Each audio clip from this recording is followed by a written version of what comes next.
रामनवमी क्यों मनाई जाती है?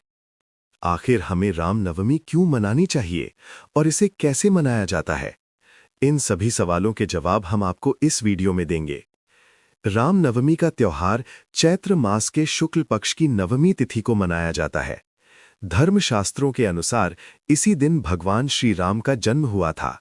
रामनवमी का त्योहार भगवान विष्णु के अवतार श्री राम के जन्म दिवस के रूप में मनाया जाता है। श्री राम का जन्म त्रेता युग में हुआ था, जिसका वर्णन आदि काव्य वाल्मीकि रामायण में भी मिलता है। रामायण के बालकांड सर्ग 18 के श्लोक 8 से 10 में कहा गया है, अर्थात यज्ञ की समाप्ति के बाद जब 6 ऋतुएं बीत गईं, तब 12वें महीने के चैत्र शुक्ल पक्ष की नवमी तिथि को पुनर्वसु नक्षत्र और कर्क लग्न में माता कौशल्या ने दिव्य लक्षणों से युक्त समस्त लोकों द्वारा पूजनीय भगवान श्री राम को जन्म दिया। उस समय 5 ग्रह यानी सूर्य, मंगल, शनि, गुरु और शुक्र अपने उच्च स्थान पर थे तथा लग्न में चंद्रमा के साथ बृहस्पति विराजमान थे। तो रामनवमी कैसे मनाई जाती है?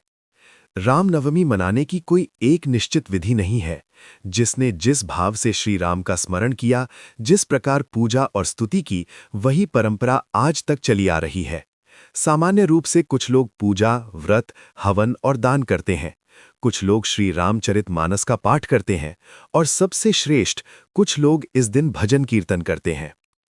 अंतिम प्रश्न ये है कि हमें रामनवमी क्यों मनानी चाहिए?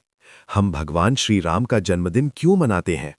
सनातन धर्म में आमतौर पर केवल भगवान और उनके भक्तों का ही जन्मदिन मनाया जाता है, लेकिन ऐसा क्यों? क्योंकि जब हम किसी के जन्मदिन पर जाते हैं तो पहले ये सोचते हैं कि वो व्यक्ति हमारे लिए कौन है, उसका हमारे जीवन में क्या महत्व है।